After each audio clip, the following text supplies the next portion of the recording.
السلام عليكم ورحمة الله وبركاته. كوجمتوتا جالتمتوتا هردفتوتا بيديكيا أكم جرت فياهي سني جرجرت وبنا فرشني جرا كوتا ولين وكنا كان الرن كان في سفران أن يرو ودربي هودا تري كان فكاتات أمرامي جرا ولين رتبناها وجنو نوف بسا إيجا كوني مجمرة سفراي رتي يالي غوتشود أفيوكيني مو كان نرت شاكلي برده كان فكاتا ada keenyaan faayamne akkanatti yeroo argamnu baay'ee gammachuu guddaa nutti dhaga'ama.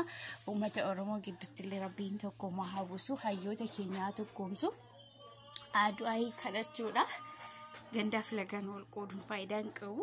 Na kana fakkaata baay'ee bareeda natti fakkaata garuu akka keessanitti immoo astaayitiin sinaaf kennitan maal dhakkate ayidoonaan beeku na amma buna waliin ugnaa danfisaan jira ganaa hin xumurre YouTube ko subscribe gochuudhaan na hordofa kanarraa hanafe waan hafes immoo itti dabala akkaataatti hodhamu isin barsiisa jechuudha amma dandeetti korraa isiniif qooda keessattuu shamarran yeroo amma sababa koronaatiin hojiin badii yeroo mana teessan xaffashamuu ni mala kanaaf hojii harkaa ogummaa harkaa uummatanii yeroo tokko waan tokko hojjechuun aadaa keenya kana biraan aadaa keenya guddisuunillee waan gaarii namatti toludha. Kana fakkaata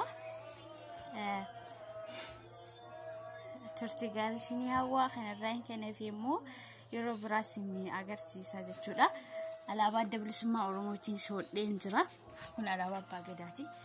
Kana fakkaata turtiin buna danfisaan jira. Hangasitti turtii gaarii isinii hawwaa YouTube channel ko subscribe gochuu kan dagannee okay?